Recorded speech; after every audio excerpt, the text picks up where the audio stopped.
अस्सलाम वालेकुम एवरीवन। इस लेक्चर में हम स्टार्ट करेंगे पैराग्राफ 6 और 7 unit 12 population growth and world food supplies की वही वाली स्ट्रैटेजी यूज करें, हम वही वाला काम करें कि पहले मैं इसको एक्सप्लेन करूंगी, उसके बाद मैं डिक्टेट करवाऊंगी इसकी ट्रांसलेशन। ठीक है, तो अभी सिर्फ सुने और इसको समझें। Certainly improved technology will assist in more effective management and use of resources, but it cannot produce an unlimited flow of those vital natural resources that are the raw material for sustained agricultural production. अच्छा, अब ये देखें कि 4 लाइनों का एक sentence है, तो आराम से इसको देखें। इसमें क्या कह रहे कि इम्प्रूव टेक्नोलॉजी से मुराद है कि बेहतर होती हुई टेक्नोलॉजी, जो जदीद होती हुई टेक्नोलॉजी, कि वो कह रही यकीनन वो हमें मदद तो कर सकती है इन रिसोर्सेज को, इन वसाइल का ख्याल रखने में, इसको बेहतर तरीके से इस्तेमाल करने में, लेकिन ये जो रॉ मटेरियल होता है, जो हमें रॉ फॉर्म में मटेरियल्स मिलते हैं जिनका इस्तेमाल करते हैं हम, यानी पानी है, जमीन का जो सॉइल है, मिट्टी है, और ये सारी चीजें, ये फॉसिल फ्यूल्स हैं, ये हम खुद नहीं प्रोड्यूस कर सकते, हम ये खुद नहीं बना सकते, हम उसको सिर्फ बेहतर कर सकते हैं, हम उसका अनलिमिटेड एक सप्लाई नहीं बना सकते, चाहे जितनी मर्जी जदीद हो जाए टेक्नोलॉजी।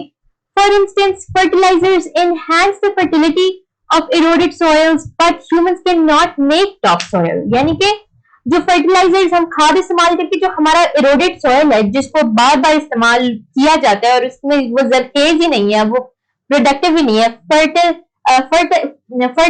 ही नहीं है, उसको हम सिर्फ बेहतर कर सकते हैं थोड़ा सा, हम उसको दोबारा से नहीं बना सकते, हम अब खुद से नहीं बना सकते, वो एक नेचुरल चीज है, वो एक कुदरत की चीज है। तो हमारे पास भी, हमारे भी हाथ एक तरह से बंधे हुए, हम हमारे पास अनलिमिटेड सोर्सेज नहीं है। अच्छा, फिर वो आगे कह रहे हैं, Indeed, fertilizers made from finite fossil fuels are presently being used to compensate for eroded soil। यानी कि हम क्या कहते हैं कि जो खराब सॉइल है उसको कॉम्पनसेट करने के लिए, कि उसको यानी उसके लिए, उसकी जगह पर उसको थोड़ा सा बेहतर करने के लिए, उसकी तलाफी करने के लिए हम क्या करते हैं कि फॉसिल फ्यूल से खाद बनाते हैं, उसके अंदर खाद डालते हैं, वो थोड़ा सा और तो कुछ और अरसा चल जाता है, लेकिन एक वक्त आएगा कि वो उसके अंदर से सारे वो खत्म हो जाएंगे, न्यूट्रिएंट्स उसके खत्म हो जाएंगे, तो फिर हम क्या करेंगे, हम उसको रिप्लेस नहीं कर सकते। ठीक है, यानी कि हमारे भी हाथ बंधे हुए हैं। अच्छा, उसके बाद वो कह रहे हैं कि a productive and sustainable agricultural system depends on maintaining the integrity of biodiversity। अच्छा, अब इसको गौर से देखें, अब यहाँ पे क्या बात हो रही है कि अगर हमने सस्टेनेबल यानी पायदार एग्रीकल्चरल सिस्टम चलाना है ना, एक पायदार तरीके से खुराक की प्रोडक्शन करनी है, तो हमने ये इस बात का ख्याल रखना कि बायोडाइवर्सिटी भी हम मेंटेन करें साथ। बायोडाइवर्सिटी से मुराद है कि इस माहौल में, इस दुनिया में बहुत ज्यादा क्रीचर्स हैं, बहुत ज्यादा मखलूक है। ठीक है, हमने उसका एक बैलेंस क्रिएट करना है। ठीक है, हमने ये नहीं करना कि जो हमारा सॉइल है या हमारे कोई चंद एक मखलूकात है उनको हम खत्म ही कर दें। ठीक है, सॉइल को भी हमने उसका भी ख्याल रखना है, हमारे पास पानी है उसका भी ख्याल रखना है, हमारे पास फॉसिल फ्यूल्स है उनका भी ख्याल रखना है, और जैसे जैसे हमारी आबादी बढ़ रही है, ये बैलेंस खराब हो रहा है कि हमारे पास दुनिया में इतनी रिसोर्सेज नहीं है, इतने वसाइल नहीं है कि हम इतनी आबादी को सपोर्ट कर सके। तो ये जो बायोडाइवर्सिटी है वो थोड़ी सी मेस अप हो रही है कि इस दुनिया के मुताबिक इतनी आवाम नहीं होनी चाहिए थी, इतनी आबादी नहीं होनी चाहिए थी, लेकिन अब हो गई है, तो इसको सस्टेन करना एक बड़ा मुश्किल काम हो गया है। ठीक है, ये इसकी एक्सप्लेनेशन है, इस पैराग्राफ की वजाहत है। ठीक है, अब हम करेंगे इसके वर्ड्स मीनिंग्स। जी, पहला हमारे पास जो वर्ड है वो है सर्टेनली। इसको सर्टेनली है आपने बोलना, इसको सर्टेनली पढ़ना है। ठीक है, सर्टेनली का मतलब होता है यकीनन।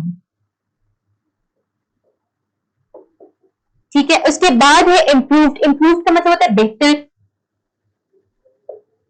यानी कि जो इम्प्रूव, पहले से बेहतर होना, किसी चीज को इम्प्रूव करना।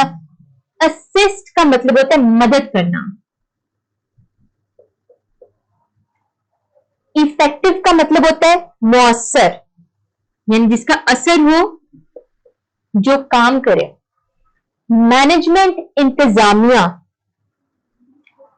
रॉ मटेरियल, रॉ मटेरियल के लिए हम लिखेंगे खाम मवाद, यानी कि जो बिल्कुल रॉ फॉर्म में आता है, बिल्कुल एक नेचुरल, बहुत कुदरती शक्ल में जो हमें चीजें मौजूद हमें मिलती हैं, जिनका हम इस्तेमाल करते हैं, जिससे एनर्जी बनती है, जिससे खुराक बनती है, ये सारी चीजें। सस्टेन्ड मुतहकम, यानी कि लगातार, पायदार, पायदारी के साथ।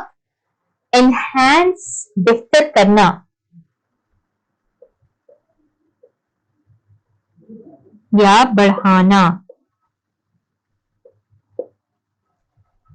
इरोडेड, इरोडेड सॉइल यूज हुआ है हमारे चैप्टर में। इसका मतलब है खराब, यानी कि इरोडेड जो उसके जिसकी क्वालिटी खराब हो गई है, इरोड हो गया, यानी कि उसको एक दफा इस्तेमाल किया, सॉइल को, मिट्टी को एक दफा इस्तेमाल किया, दूसरी दफा इस्तेमाल किया, तीसरी दफा इस्तेमाल किया, उसके बाद अब वो इतनी उसमें न्यूट्रिएंट्स नहीं रहे, इतने उसमें जान नहीं रही कि वो और फसलें उगा सके। इरोडेड सॉइल का ये मतलब होता है। टॉप सॉइल का मतलब होता है जो बालाई मिट्टी की जो लेयर होती है, जो ऊपर की जो मिट्टी होती है, जमीन होती है जो ऊपर की, उसको हम कहते हैं टॉप सॉइल। टॉप सॉइल जो सबसे ऊपर वाली लेयर होती है मिट्टी की। ठीक हो गया ये। अच्छा, अभी और भी है, इनको नोट डाउन करें, फिर हम इससे अगले, इसी पैराग्राफ के अगले वर्ड्स यूज भी करते हैं। इसी पैराग्राफ में आगे हमारे पास वर्ड्स हैं। कॉम्पेंसेट, कॉम्पेंसेट का मतलब है तलाफी करना, यानी कि एक काम खराब हो गया ना, उसको बेहतर करने के लिए एक काम करना, एक और काम कर लेना, ठीक है, यानी कि उसको तलाफी करना। जैसे कि वही वाली बात है, सॉइल खराब हो गया, मिट्टी खराब हो गई, उसको थोड़ा सा बराबर करने के लिए, उसको जरा इवन करने के लिए, उसके साथ उसको इंप्रूव करने के लिए आप उसको उसमें फर्टिलाइजर डाल दें। सस्टेनेबल यानी कि पायदार। इंटेग्रिटी यानी कि बका, यानी कि इस चीज की, यानी बायोडाइवर्सिटी की बका, यानी कि उसको हमने, और उसके एक तो उसकी इज्जत भी करनी। इंटेग्रिटी का मतलब वैसे इज्जत, ऑनर भी होता है, वकार भी होता है। तो इससे मुराद ये कि आपकी जो बायोडाइवर्सिटी है, दुनिया में एक बैलेंस जो चल रहा है ना, उसका, उसकी इज्जत करते हुए, उसकी बका का ख्याल रखते हुए हमें आगे चलना है। ठीक है, बायोडाइवर्सिटी के लिए हम लिखेंगे हयातियाती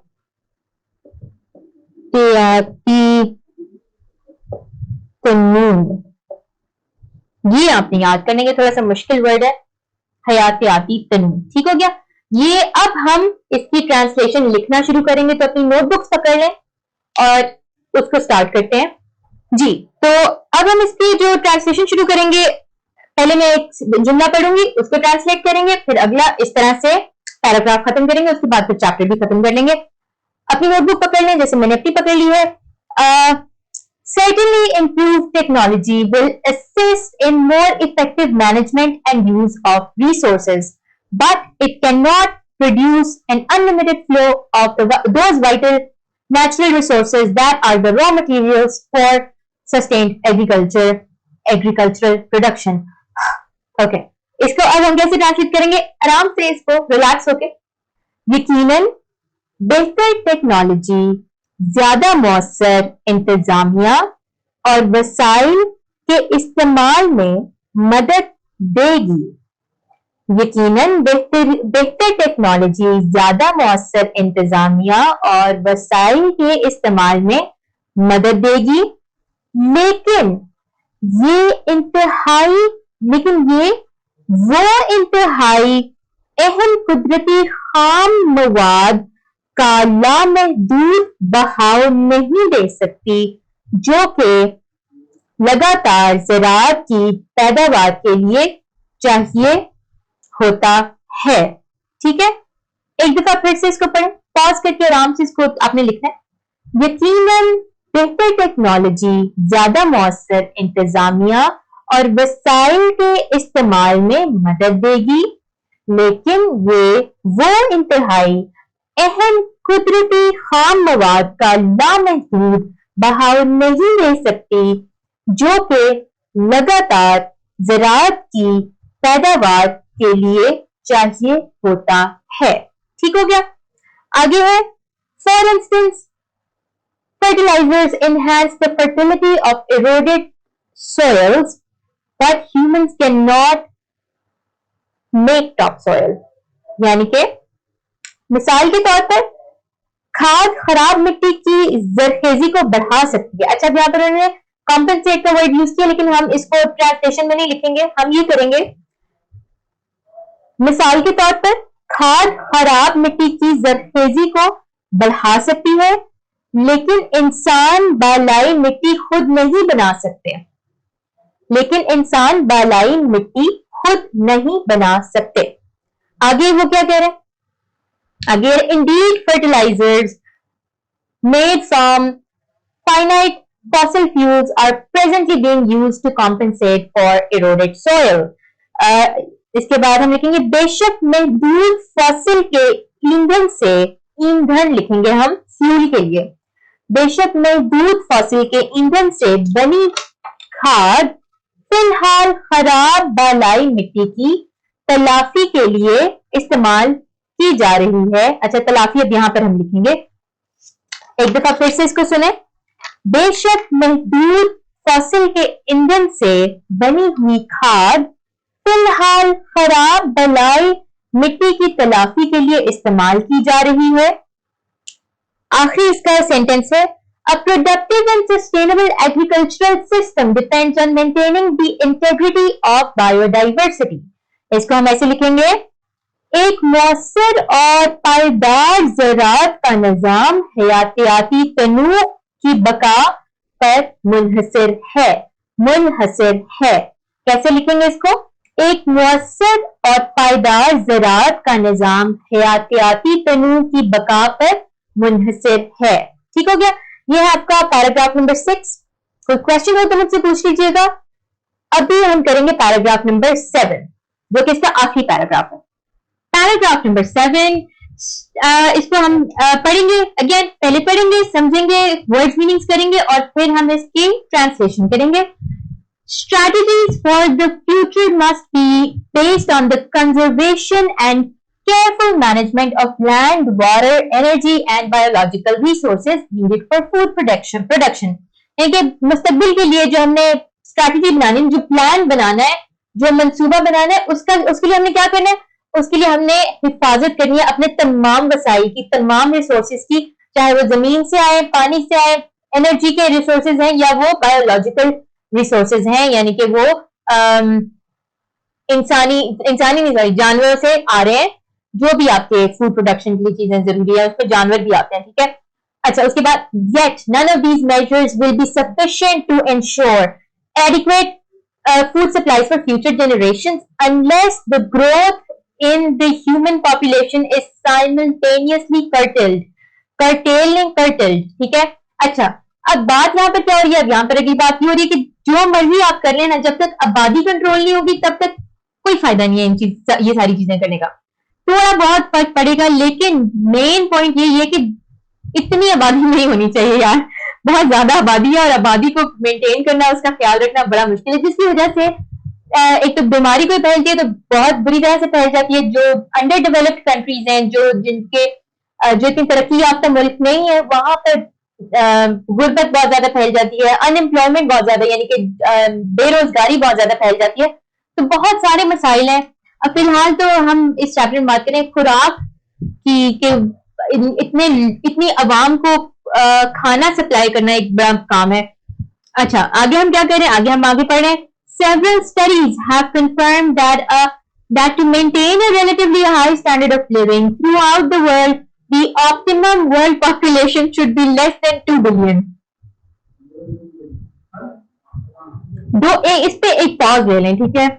जरा इस चीज को थोड़ा सा समझ लें कि जो पॉपुलेशन 2 बिलियन यानी कि 2 अरब से कम होनी चाहिए, अल्लाह माफी दे, ये 8 अरब पे चली गई है। ठीक है? और अब उससे भी बड़ी होगी, क्योंकि वही वाली बात है, 2.5 लाख लोग रोज पैदा हो रहे हैं। अब पता नहीं, हो सकता है इससे भी ज्यादा हो रहे हो, क्योंकि ये पुरानी किताब लिखी हुई है।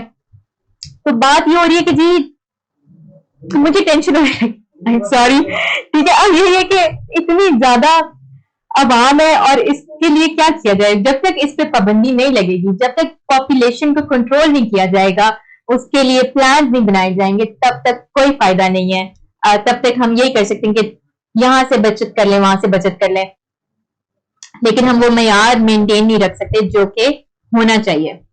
Therefore, from now until an optimum population is achieved, strategies for the conservation of land, water, energy and biological resources are to be implemented effectively. यानी कि जब तक हम ये less than 2 billion वाला काम नहीं करते ना, तब तक हमें बाकी हर चीज को बहुत एहतियात से इस्तेमाल करना चाहिए। यानी बिजली को भी एहतियात से इस्तेमाल करें, आप पानी को भी एहतियात से इस्तेमाल करें। यानी हमारी मौत तक यही करना है, हमने हर चीज को एहतियात से इस्तेमाल करना है ताकि हमारी से अगली जो जनरेशन है, अगली जो नस्लें हैं, उनके लिए बेहतर एक माहौल रहे। Maintaining a sound and productive environment all over the world is essential. यानी कि एक मौसर प्रोडक्टिव यानी कि जो कि मुफीद हो, फायदेमंद हो, एक तो मौसर और साउंड का मतलब सेफ, हिफाजत, महफूज, यानी कि एक ऐसा माहौल बनाना, पूरी दुनिया में एक ऐसा माहौल बनाना जरूरी है जो कि महफूज हो, जो कि फायदेमंद हो सबके लिए। ठीक हो गया, ये आपकी एक्सप्लेनेशन थी पैराग्राफ नंबर 7 की। अब हम इसके वर्ड्स मीनिंग स्टार्ट करेंगे और फिर इसकी ट्रांसलेशन करना शुरू करेंगे। पैराग्राफ 7 में हमारे पास पहला वर्ड है स्ट्रैटेजी। स्ट्रैटेजी के लिए एक और वर्ड होता है प्लान।